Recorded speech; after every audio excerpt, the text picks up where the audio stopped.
Greetings, metalheads, and welcome to another YouTube channel interview for Friday 13th. I'd like to thank everybody who has subscribed so far. Thank you for that, much appreciated. If you haven't, please do, it's free. Okay, so you're about to hear an interview with Mike from the band Candiria, a New York hardcore progressive band. This interview was conducted back in 2001 for the album 300% Destiny. So have a listen, hope you like it. It's something different. They're a great band. Like I say, they're crossing over hardcore music with progressive music, progressive metal. So check it out, enjoy, give a thumbs up, please subscribe, and most importantly, stay safe and stay metal. Cheers. This is Michael from Candiria. Hi Mike, how are you doing? How are you doing? Not bad, thank you. First of all, I'd like to ask you a couple of warm-up questions. Sure. First question is because I don't know that much about the band. When did the band form and by whom? Okay, the band, that's kind of up to debate. Certain members of the band say certain different years. It's kind of a toss-up between 1992 and 1993. I don't know, for some reason, I'm not an original member of the band, but always when the discussion came up, you have certain members of the band saying, no, it was 92, and others are saying, no, it was 93. I'm going with 92. I think the story of 92 is a little bit more believable. Right. And the band was formed by Kenneth, my drummer, Carly, my singer, and our rhythm guitar player, Eric. They formed the band with Candiria's original guitar player, Chris Puma, and somewhere around like 1992. Right. Okay then, Mike, next question is, has the band lineup been the same since the band was formed? No, it's in 1997, Candiria saw the departure of Chris Puma out of the band, and that's when John LaMacchia joined the band as playing lead guitar. And I myself joined the band on bass in, I guess it would be October of 98. Right, you said one of the band members left. Yeah, one of the founding guitar players, Chris Puma, yeah. Yeah, what band, why did he leave? What was the reason?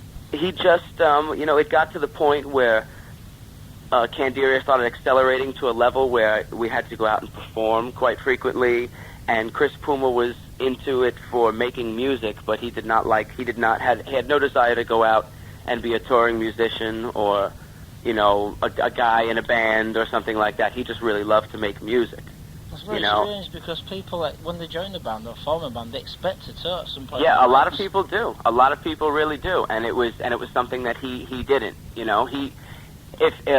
he could have seen it his way, I guess for his own reasons, that he would the band would never have gone anywhere because it could always be something that he could always be a part of, but it wouldn't have to go anywhere. He wasn't a performing type of guy. He wasn't a very outward kind of guy.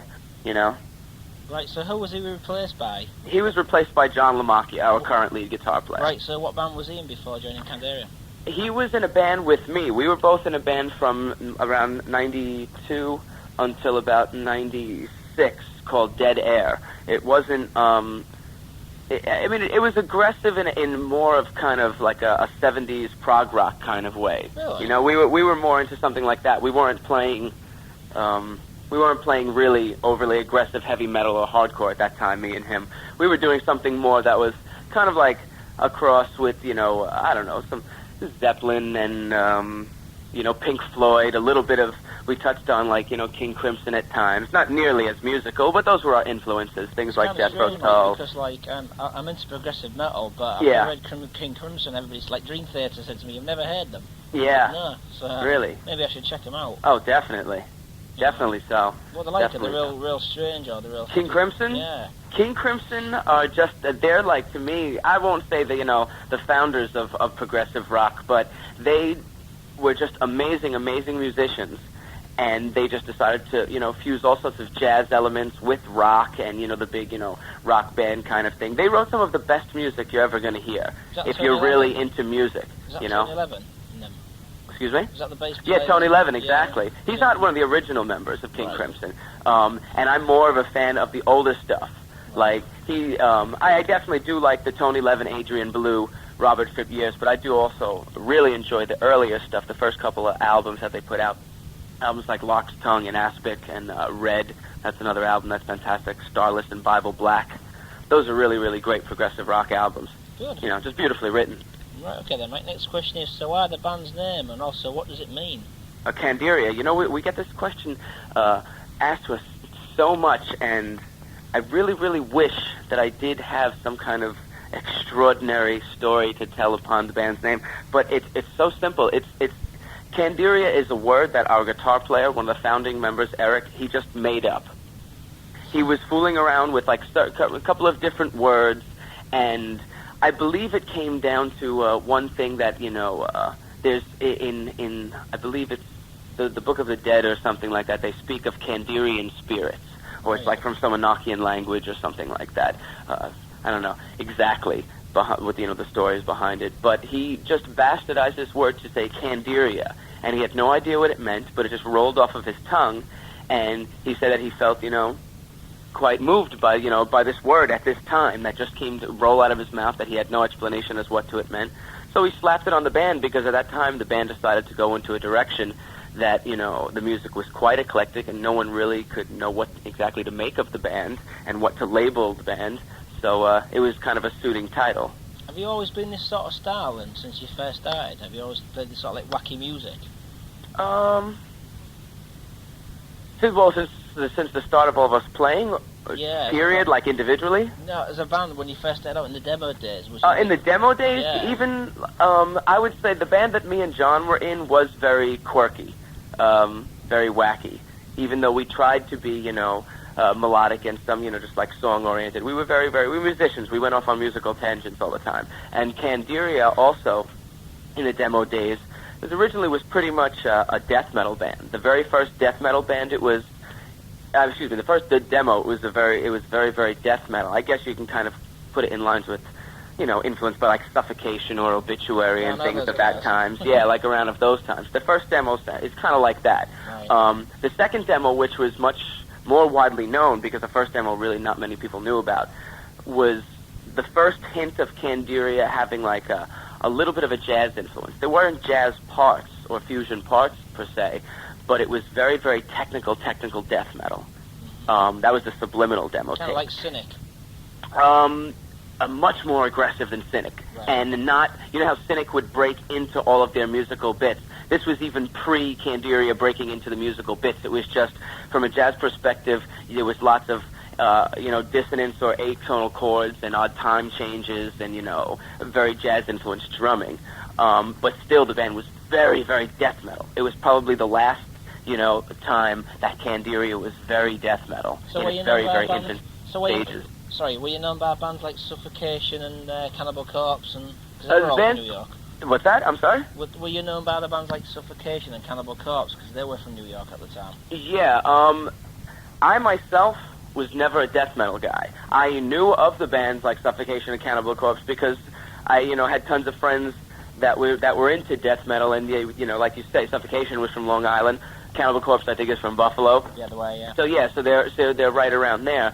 I myself, I can't ever really speak. I admired the playing of the guys in Suffocation on like the Pierced from Within album. You know, I think that stuff was really, really cool. Yeah, but I was never, I can never really speak on the whole issue of death metal, because I feel that anything I would say would be taken out of context because I'm not really a fan. You know. I've always, as far as music that I was into from an aggressive standpoint, was always like hardcore and punk rock. You know, that's like the real stuff that I was into. Some death metal too. I mean, well, maybe not death metal, but grindcore. You know, and things like that. Some of the earlier stuff from that genre. Right then, mate. Getting back to these demos, do you think you can ever release them as a CD? I mean, it's possible. It is possible. I don't know for sure because, you know, the band has changed quite extremely, and it's almost like, you know, certain members of the band feel that was such a long time ago and not about what we do now. So they feel like it'd just be an injustice to the people to put that out there, you know, as far, because it's not really, they're not going to hear any of these songs ever. But I think anything is possible, you know. I say why not? If there are people out there who are interested in hearing the whole history and where the band started, then maybe they should be given the opportunity to, you know. Yeah, I'd like to see what you sounded like in the early days. Yeah. Definitely. So the name, did you have any other names besides Candiria? I'm sorry, wait, what did you say, other names? Yeah, before you chose that name. Was there any names? I don't know. I don't know if these guys, like I said, the band's been around for 8 years, and I've only been a part of it for like 3.5. Right. You know, so I don't know if they did have a name that they called themselves before Candiria. Okay then, Mike. Next question is: as a band, we can hear several different styles of music in your music, such as hip hop, jazz, fusion, hardcore, and some metal. So, how are the band's influences, and how do they blend together with your music? Oh, we have. You know, we're such fans of music in general. Never mind one particular style of music. That being that, you know, over the years we've acquired such a taste for different forms of music. We just see that the whole entire spectrum of music is interchangeable and can very well be mixed all together. It's just a matter of finding the correct way to do it in a tasteful and, you know, comprehensive way that doesn't seem like, what the hell is this? I mean, yet not everybody can be like John Zorn in the band Naked City, where they're, you know, changing styles of music every 10 seconds. You know what I mean? It's like, this is the most insane, you know, unpredictable thing I can ever imagine to hear. You know, we're fans of metal bands throughout the 80s. We're fans of jazz fusion from the 70s and earlier jazz in the 60s and some of the 50s eras as well. Hip-hop, we all grew up on hip-hop. We're from Brooklyn, New York, you know, just a train ride away from where hip-hop was invented in the Bronx, you know. We all grew up as children of the 80s, too, you know, during an era when hip-hop was just being invented and coming into play. Our urban environment has really afforded us the ability to listen to all different styles of music and really soak in an entire beautiful, beautiful spectrum of urban music, you know, and that's really all it is. That's all that we do, is we play urban music. We play jazz, we play hip-hop, we play metal and hardcore, and those are pretty much your urban forms of music, you know. Everything out there is cohesive. I think everything that we do has a relation to this entire world, and music is a part of that, and all music is related to each other. You know, we're all playing the exact same notes and shit, you know, so it's not like we're doing something alien from each other. Right, okay. My next question is, so how do you best describe the band's music? What category would you go under? Okay, I guess, yeah, like I said before, we're an urban fusion band. That's basically what we are. We're an urban fusion band, because I won't tell people that we're just a metal band, because then they'll probably be expecting, you know, something really cool like Pantera or something like that if we tell them we're a metal band straight up. And we're not that. What's that? Oh, Manowar. Yeah, well, yeah, who knows? Depending on what, you know, your definition of metal is, right? Or maybe they'll say, oh, wow, what do you sound like? Bon Jovi? I don't know. Yeah, Judas Priest. Oh, yeah, or Judas Priest, or any one of, you know, the things that have fallen under the category of metal over the years. I tell people that we're an aggressive urban fusion band because, to me, that is the most genuine answer. You know, it's fusion because we're playing a couple of different styles of music and incorporating them all into our own one sound. So that's where the fusion comes in. And urban, you know, like I explained to you in the last question. Right. Would you say there's a bit of Latin in there as well? Is that sort of urban? Latin? Yeah, sure. Yeah. I think so. That comes from the whole jazz thing, too. You know, we throw Afro-Cuban rhythms in there at times and other stuff like that. Definitely at times. I love Latin music. Right. Okay, my next question, Mike, is how many demos did the band record before the debut album? Did they sell well? The debut album, let's see. I think that you know how it all started? There was the very, very first demo, which was called Inverted Kingdom. That was a 2-song or 3-song tape that not many people know too much about. It's very, very hard, you know. I bet you ask the band members, not one of them has a copy of it. Then Subliminal came next. Why was it that bad? Not so much. It was just like the band was always trying to promote themselves. That say they would press up 100 copies. They would rather give them away to someone who is interested or might review the band rather than keep a copy for themselves to listen to their own music, you know? I'd definitely keep one if it was me. I'd definitely keep one myself, wouldn't you? Yeah, you know, I actually do, too. I pretty much have, at least in some copy, every bit of music that I've ever been a part of, whether it be in a band or, you know, an improvisational thing or whether it was session work that I did. Whoever I play bass for, I always try and, you know, keep it part of my resume, so to speak. I used to play drums, and I've got some demos. I was in a hardcore band called Dr. Butcher in '88. Okay. We were just like, kind of like, not Napalm Death, but more like American hardcore. Okay. You know, it was like in your face, you know. I was like, Sure. I used to play drums. I was off like fuck on the drums, you know. It's like, and I started playing in death metal bands. And about 4 years ago, I got rid of my drums, and then I got an audition with Saxon. Really? So I was like, fuck, you know. So I shit out. Yeah, right? So Shit, you should have held on to those, man. yeah, I know. I've been off a few bands, and I just imagine myself getting a new drum kit, and nobody'd even want to know. So there's no point. Yeah. Like fuck it, I'll just carry on doing the fanzines. So how many demos did these demos sell well then, Mike? No, not at all. Nobody, you know, a few people heard about them. They weren't distributed really to anyone outside of, you know, a little bit of distribution here and there, but barely any. And then pretty much, I mean, the first release, the first album that came out was called Surrealistic Madness. For the most part, the band, though, you know, they almost look at that as like a demo album. I think I've heard that album. I think that's the Yeah, one, that was the first thing that was brought to the world of Candiria. You know, it's still it sold probably maybe, I would say all across the the world or whatever. I don't know, maybe close to 10,000 copies. Right. You know, but that's over the past. Maybe that's what I'm saying. Now it's sold 10,000 copies, and it was released in 1995. I mean, You know, so it took a long time. It's like the first time I heard your band, I was just like, well, these guys are a bit freaky. Yeah. Oh, definitely. I mean, you know, that was when the Surrealistic Madness times was the first time that I had ever heard Candiria. Right. I didn't know Candiria in the early demo days. I think I actually met them like right at the time they started recording the sessions for Surrealistic Madness, but they didn't have anything recorded yet. So you know, I met them then, and they referred to me back to their last demo tape. Right. Okay. You know. So which demo actually got you the record deal for the first album? I guess it was. You know, it was actually a live show. The first two albums came out on Too Damn Hype Records, a small hardcore record label out of Pennsylvania. Right. And I don't even think it was so much a demo tape as just people were telling the guy from the label to come down and check us out, that he would like us, and then he saw the band at a show and decided, go ahead, you know, we're going to put out an album for you. And that's the first two albums came out on his label. The Surrealistic Madness was the first album, and Beyond Reasonable Doubt was the second. Right, so was you in the band about 4 years ago then? No, yeah, well, I joined the band. The only things that I played on, I didn't play on the first two albums. I played on the Process of Self-Development album and on this new album. I was going to say, I might have been able to have met you when I was in New York that time, because like Kenny invited me down to the rehearsal studio. I don't know, when was it? It was about 1998. 98, yeah, I don't know, I'm not sure. I don't remember meeting you. I don't know myself. I was invited to meet you all. Kenny was going to meet me, but it was just so far away from where I was, Long Island. Sure. Like, New York. You know, it does vaguely sound familiar, that whole thing of him, you know. It does sound familiar. I'm not sure, though. I'd have to refer back to it with him. Tell him I said hello, anyway. I definitely will. Yeah, but I don't know if you know about the fanzine. It's called Friday the 13th. Yeah, no, I got it from, I only know about it through Andy. Andy sends me email. Right, because I'm glad we could do this. It's been going for 13 years. I was born on the 13th. Oh, really? Yeah, my name's Jason. So I've interviewed loads of bands, man. Metallica, Slayer, the lot.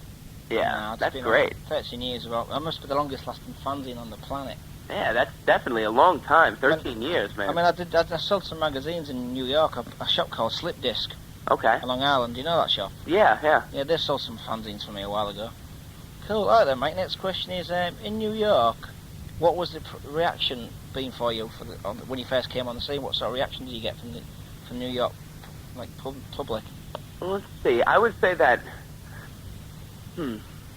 I mean, let's see. I know as far as Candiria went, when Candiria first came out, when they were still like in the beginning stages of the band, they were more death metal oriented. It was very hard for Candiria to even get shows in New York. I don't know, for some reason, a lot of the death metal promoters, or be it the death metal bands, I think it was more just the promoters, didn't want to give Candiria a chance in the first couple of years. I would say by like 1995, 96, though, Candiria's sound had evolved so much away into an experimental and more like hardcore aggressive sound than death metal, that's when all the hardcore promoters and kids started realizing who Candiria was. And that was the first thing that, completely opened Candiria up, was the New York hardcore scene. The New York hardcore scene took on to Candiria, I guess because of the urban kind of, street vibe and attitude that the band was giving off. Even if it sounded metal, it still had tons of dance riffs, and these kids could go off and have a great time, and it had a street feel. Plus a lot of hardcore kids are into hip hop, and Carly, his vocal approach is like a machine gun. Was mixed with like a hip hop rapper. You know what I mean? That's like his vocal style in a nutshell. So as soon as the Candiria started playing hardcore shows with hardcore bands, things just started completely going up on on the rise up, because the kids really they had like something new and interesting to call their own, and they definitely supported Candiria and still do. Good. So what sort of local press did you get for the debut album for New York, like magazines and stuff? In the day of nothing, in the first couple albums, we didn't start to get any press in New York until probably the third album. I mean, we got, like, on the second album, there was some press, maybe in some, small local zines, like Under the Volcano, or, I don't even know, that might be the only one. I'm not even sure, too. Or there's this old magazine called All That, Accord magazine. You know the magazine Stepping Out? Stepping Out? No. From New York. A couple of my friends, the band Hades from New York? Yeah. Yeah, they went from the singer and the guitarist. Oh, really? Yeah, it's quite a well-known magazine, apparently. Stepping Out. Yeah, no, I don't know Stepping Out. I don't know Stepping Out. But in the beginning, there wasn't much love for Candiria. Like I said, it took a while. But now, with the past two albums, we've gotten, all of the cool zines in New York have written about Candiria, as well as the Village Voice, the New York Times, the Daily News, Rolling Stone. That's quite a bunch of shit. So alternative press. Yeah, definitely. The press has been very kind to Candiria for the past couple of years, man. They definitely have. So you've been plugging, and there's not been any times when you felt like calling it a day, then? Nah, this is our life, man. It's totally, we're about making music. It's like me doing the magazine. It's like doing the magazine, What's that? It's like me with my magazine. I like to do it. If it sells, it sells. If it doesn't, fuck it, Yeah, that's the case, man. I mean, we just make music. We loved making Candiria music. I can't imagine Candiria not existing, even because the thing is, Candiria, we do Candiria, and it provides us the opportunity to also do other music. Ken, my drummer, and John, my guitar player, both have their own studios.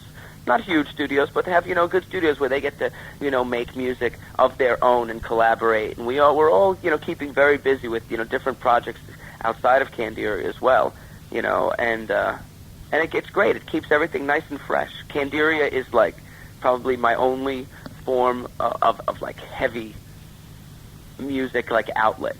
Right. Everything else I do musically is, nothing like this at all. Oh, so that's why I love Candiria so much, Yeah, right. Okay, my next question is, after the release of the debut album, you went on to record Beyond Reasonable Doubt. Sure. How did this differ from the debut?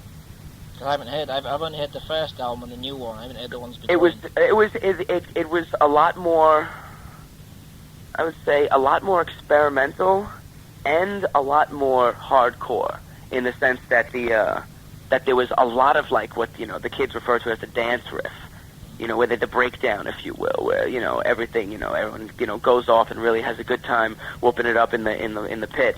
I would say that's probably, and also there was a lot more jazz involved too. I think Kenny really started getting a grip on, like, writing different jazz music, and he incorporated a lot more of that into the album. There's a complete jazz track on that album.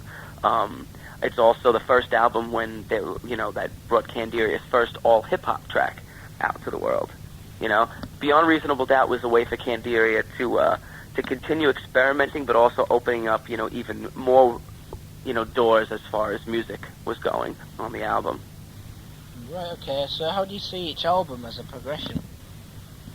Each, what it is I feel like each album up until this one right now it's almost been like a dip into, like, if we've allowed the listeners to dip into certain aspects of our mind and shown you the things that we're capable of.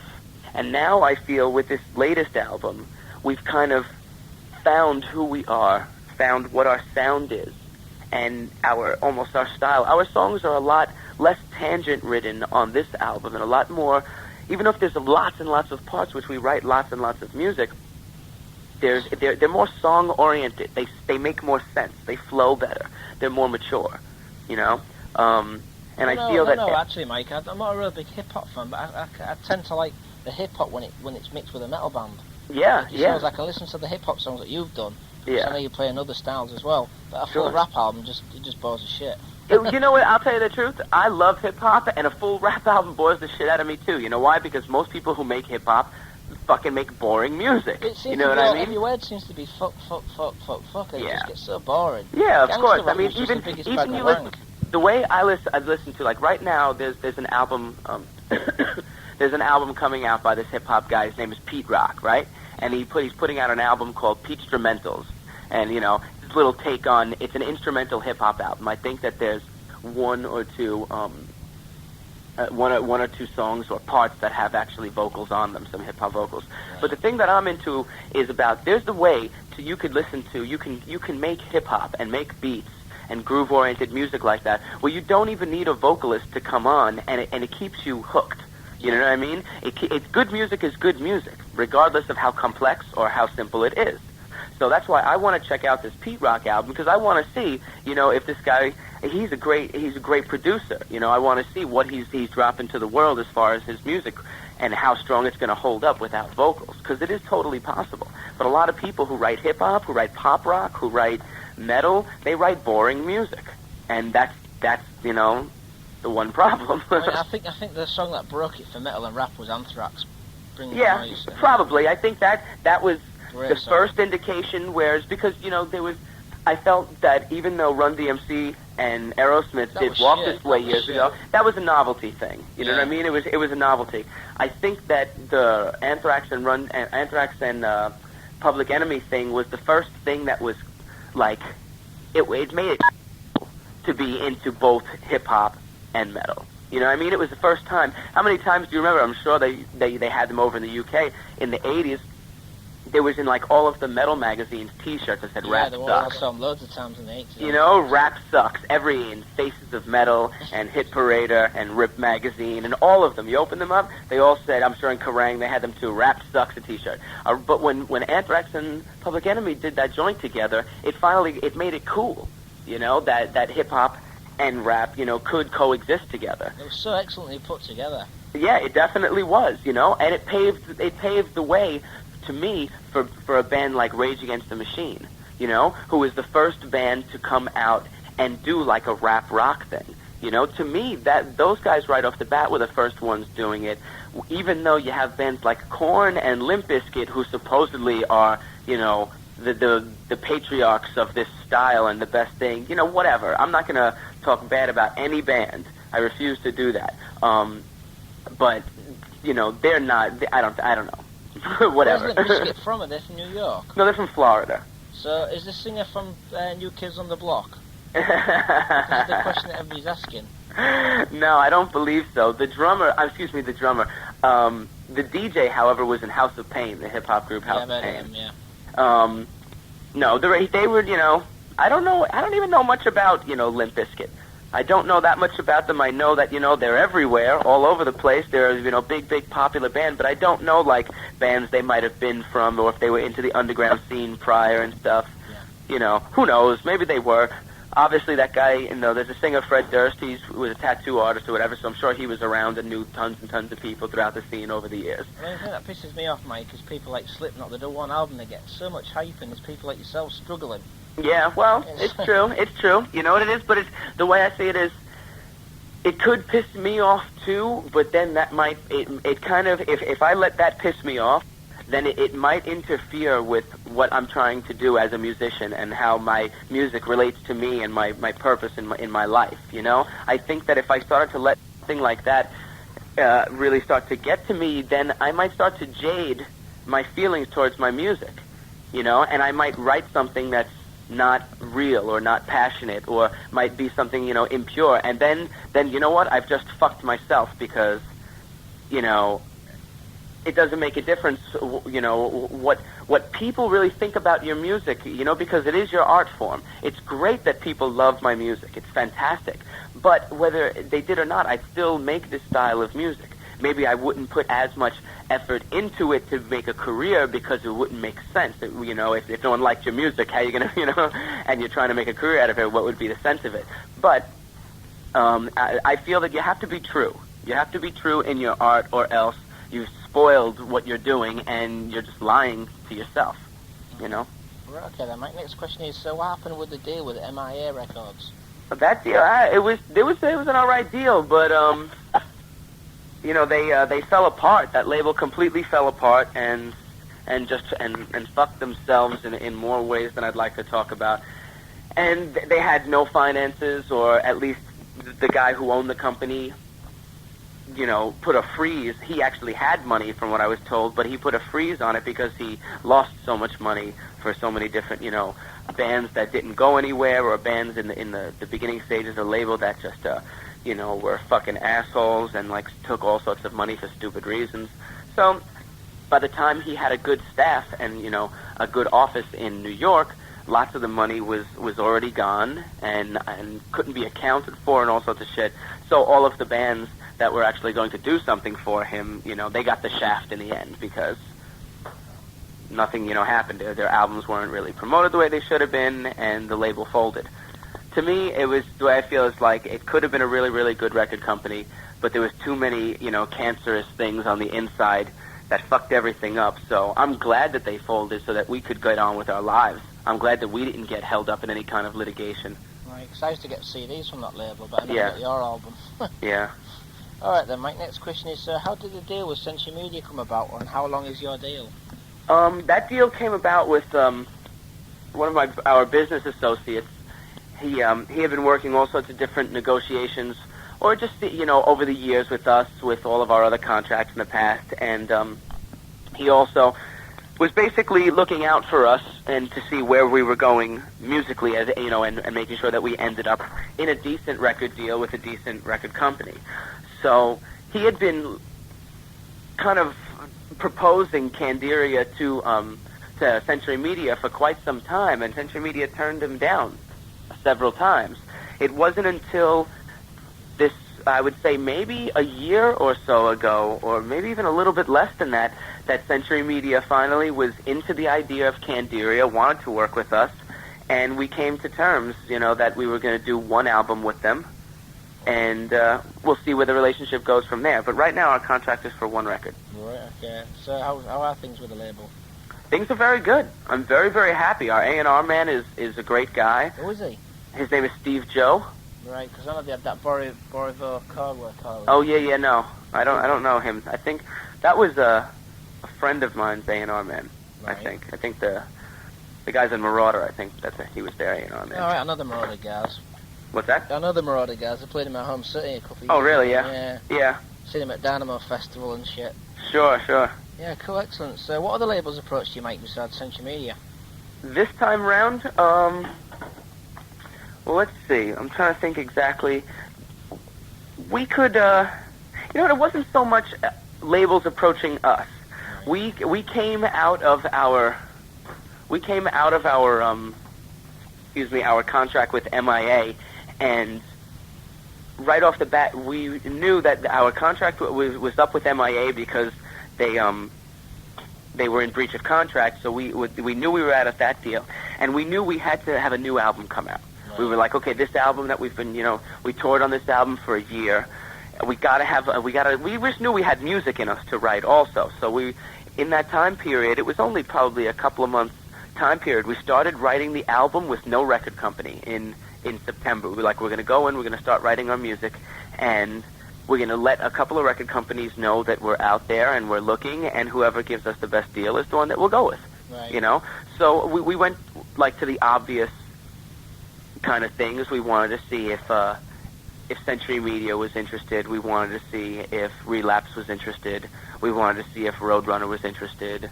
What did Roadrunner say? Roadrunner, there are certain people at Roadrunner who really, really like Candiria and probably would like to see us on their label, and then there are other people who, don't want to have anything to do with Candiria. Just because I don't think they know what to do with us. Right. And they see it as an unsafe sign. But they're experimenting now with loads of different styles, aren't they? I mean, they used to be, no disrespect, but they used to be a really good metal label. Yeah. And they started doing all this, weird shit and... Yeah. I don't know. I don't understand, I don't understand exactly how... bandwagon, to be honest, that label. Yeah, sure. I understand that, too. It's true. Did you go to anybody like Metal Blade, or do you think that was a bit too metal for you? I'm sorry? Did you go to people like Metal Blade, or did you think it was too metal? Oh, Metal Blade or like Earache and stuff? Yeah, no, I think that we expressed, basically, we went out there and we let tons of labels know that we were available. You know, we didn't entertain the thoughts of being on certain labels, of course, but it's just you let, all the labels out there know that you're available, no matter who they are. Even, there were certain big labels that we knew that we weren't going to come off on their label. We knew it didn't make sense, especially at this juncture. But when we were telling people that we were available, we had people from Arista come down to see us, and Jive Records come down to see us, and Tommy Boy, and Tommy Boy? Yeah, Tommy Boy, that's right. And there's this other subsidiary, I forget exactly what it is. I forget offhand right now. But, basically when you're looking to get a deal, you invite down every single record person A&R or what have you, from all the different record companies. Because even if you don't think that, it makes sense right now, you never know what's going to make sense in the future. True. So you got to have them come down and at least get their taste, Definitely. All right, next question is, let's talk about the new album, 300% Destiny. Density, not Destiny. Sorry. Yeah, Density. So, why the name for the album? Did you have any other names and titles in mind?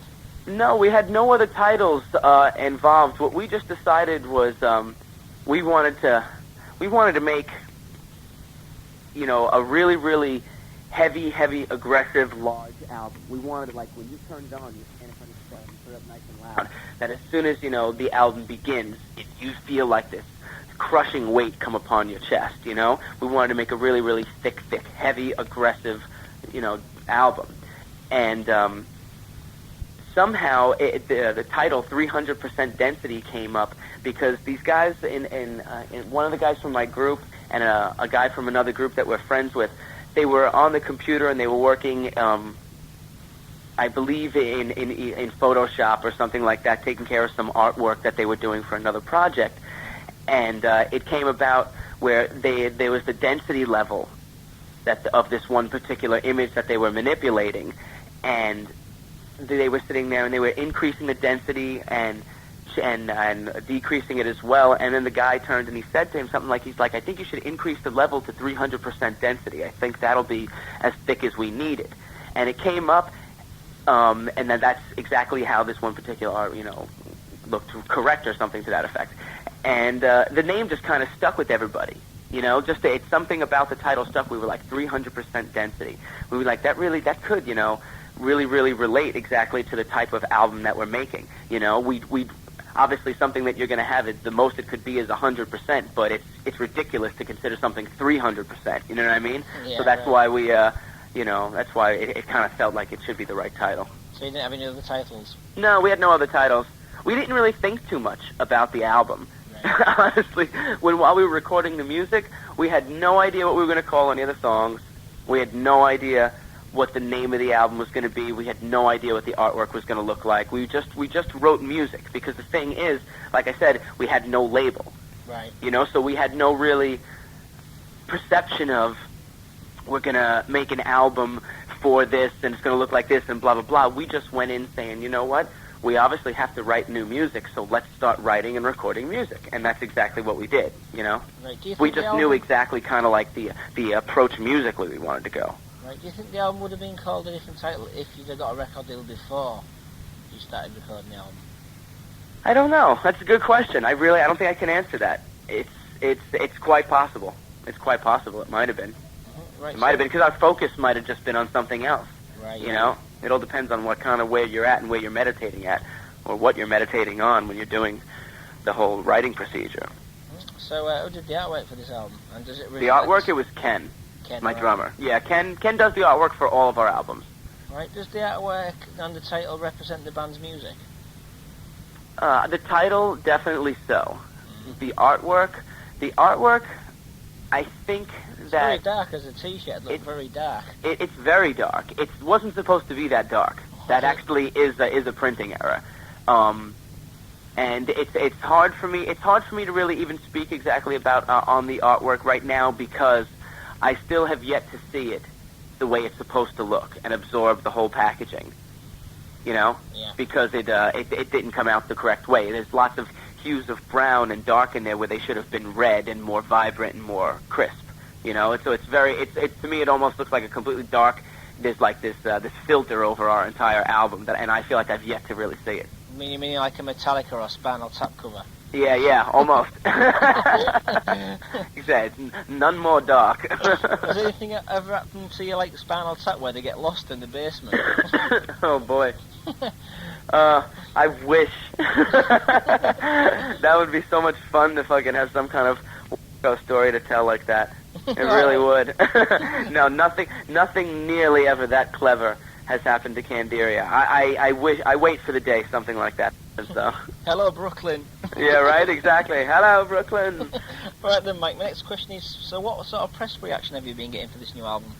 So far, it's been rather good. It definitely has. I noticed that the publicist from Century Media daily sends me different reviews of the album and such.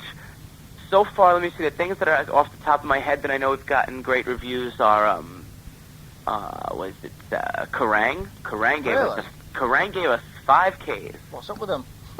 I was like, that is fantastic. Kerrang are like a fucking Smash Hits magazine. It's a pussy mag. Really? Yeah, I have no idea. I just know that years ago, like maybe in the mid '80s, I bought a couple of copies of Kerrang because I was really into Faith No More at the time, and they had some stuff on Faith No More. So, but I don't know anything about Kerrang. All I know is that they gave us a rave review of our album, and they gave us 5 Ks, and that there's going to be an interview that we did, and we did an interview and photo shoot for them about 2 weeks ago. Excellent. And I know also that in the States we got a really good review so far in Alternative Press, which is a pretty cool magazine out here.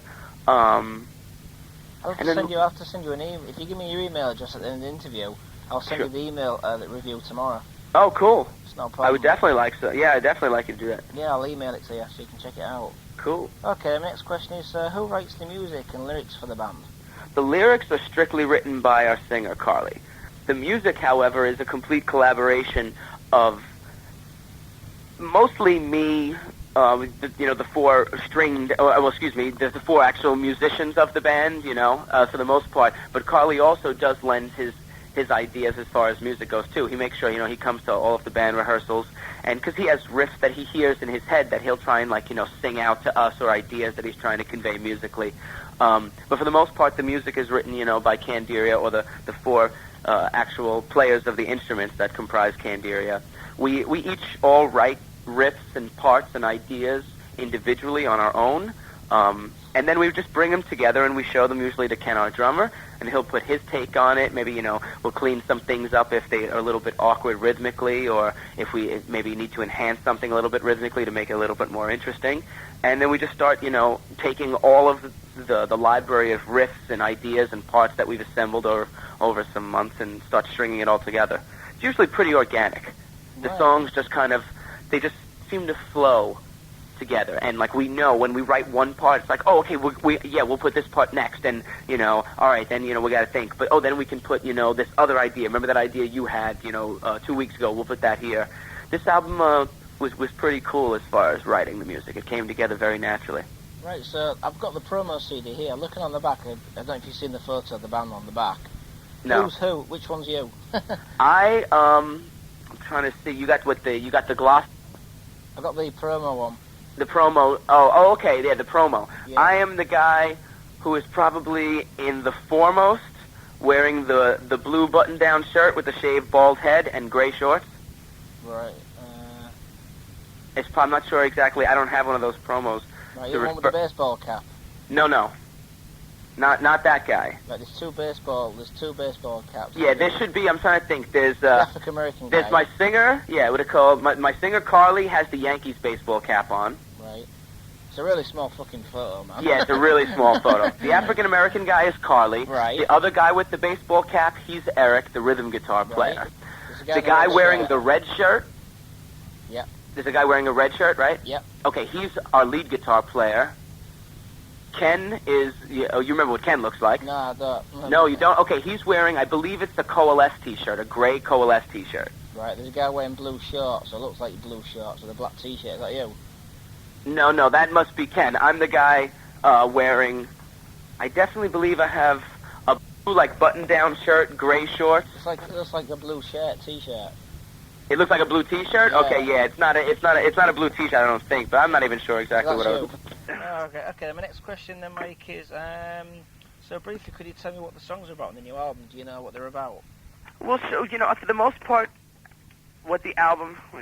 No, this one doesn't have a picture of it. I'm still trying to see if I had a copy of that to check it out with you. For the most part, what Carly's vocal style and the way he writes is like a complete stream of conscience. He basically writes, from a complete free-form medicine. So it's kind of like his, prose poetry, and every song in particular doesn't have right off the bat, this song is about this, this song is about that. All of his songs basically are, if you read into the lyrics, are trying to express, the opinion that people should be open-minded, open to new discoveries, open to learning about themselves. The songs, they also, he he speaks about basically his experiences and his relation to the world and how he sees the world through his eyes, right. And it's a very, very poetic, kind of cryptic, form of writing too, that he puts it in there that you could kind of almost interpret it in your own way as well.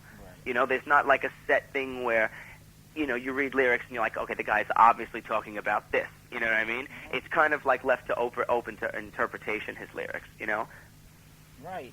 There's one question I'd like to ask you, Mike. Do you know what politics and music have got in common? Because when I interview bands in the past, they've always said to me, we couldn't play England because it was politics. I mean, I don't understand why politics comes into music. It really fucking baffles me. I'm going to start interviewing all these record company managers and asking them why politics comes into music. I don't understand it. Well, I kind of wonder. I don't know. I know that some record companies, from what I've been told in the past, they don't want to pay all of the immigration and shit like that to come into England. That's why bands, why didn't you play the UK? Okay, well, it's the politics of it all. That's the only thing that I could think of. I can't imagine any other, reason for it. I don't even know why anyone would say politics. I mean, is it, literally politics? No, right? I mean, it's not a reason, you stand for something and England won't let you to come in to play their country. Yeah. It's obviously just, I don't know exactly. I'm not sure what people mean by that. It's very, very strange. Yeah. That's the only thing I can think of, is that I know I have been told in the past that a lot of record companies, they say don't go play England because the government immigration, the cost is so much and the taxes are this and they don't want to pay for this and they don't want to pay for that and blah, blah, blah. So to me, I think it's kind of, bullshit. I think that if you're releasing albums in a country and you want your artist to sell, then you should do what it takes to get them to be in that country and promote the album. Definitely. Okay then, mate. Next question is, are you planning on doing a promotion video? Yeah, we're not sure exactly when it's all going to be done and wrapped up, but we do have one song that we think that would really come off well in a video format, to promote the band, and it's for the song "Without Water," which is I think track 3 on the new album. Yeah.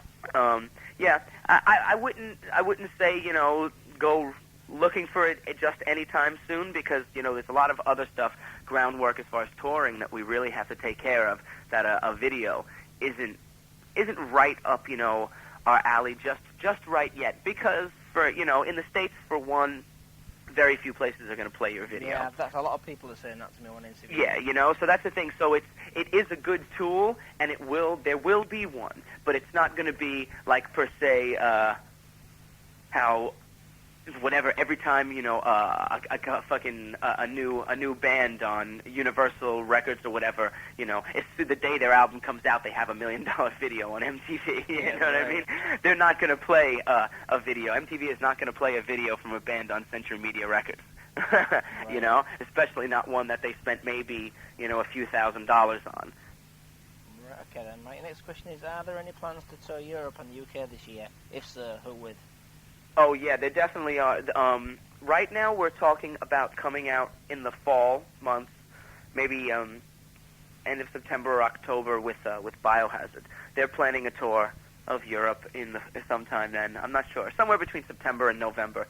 And they've asked us to go out on tour with them. We figured that'd be pretty cool. Aren't they, since the last Excuse me? albums? They've already gone commercial. I don't know. I haven't heard any of the newer stuff. I mean, I actually, honestly haven't heard much of Biohazard since they were on Roadrunner. Yeah. And maybe the album right after they were on Roadrunner. That's when they were good, and then they went. Yeah. So from what I hear, they still do well through Europe as far as attendance, and they asked us to come out there, and we know them for a long time and everything. They're not actually from Brooklyn, though. They are. I heard they were from Woodmere. Where? A place called Woodmere, I think it is, in New York. No. They're definitely, those guys are from Brooklyn. Are they? Yeah. Right.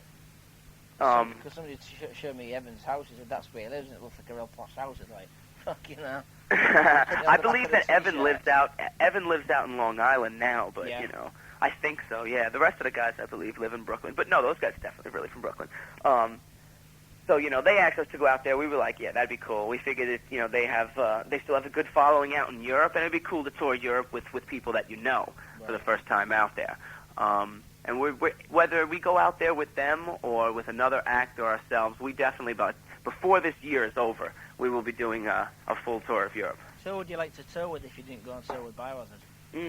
That's a good question. I'd love to. Marauder or... Yeah, I'd love to tour with the guys in Marauder. I'm friends with them. I played with them for 2 years. Who's in them now? Who's playing in them now? Marauder, I'm not too sure exactly. I know that on vocals. On vocals, it's Jorge. He's back in the band, full time. Right. I know Jorg was singing from the first album came out, Master Killer. Yeah. That's the same guy. All right. Tell him I said hey if he remembers me. Okay. Oh, hold on 1 minute. I'm sorry. Okay, bro. Hello? Yeah. Hi, Mike. So you said you'd like to go on tour with Marauder? So, yeah, I would like to go on tour with Marauder. I'd like to go to Europe with Neurosis. Neurosis is one of my favorite bands, and we toured the States twice with them. Mm-hmm. And I definitely would like to tour Europe with Neurosis. That would be a great thing. Neurosis one of the people that was in a band with Max Cavalera? Nailbomb? Yeah, actually, the guy Dave did play a bass. Dave Edwardson, the bass player from Neurosis, he played bass in, I think on that live Nailbomb album. He played like a couple of songs. I was at that concert where they filmed it. What? That was Dynamo Festival, right? Yeah. Yeah, I believe that he kind of, he wasn't in the band per se, but since he was on tour, they were all on tour together and everything, he was a part of that from that aspect. Yeah, Neurosis are amazing. I love them as people and as musicians. I was a fan of them long before I got to be, able to meet them and tour them and become friendly with them. Right. They'd be a great band to tour with.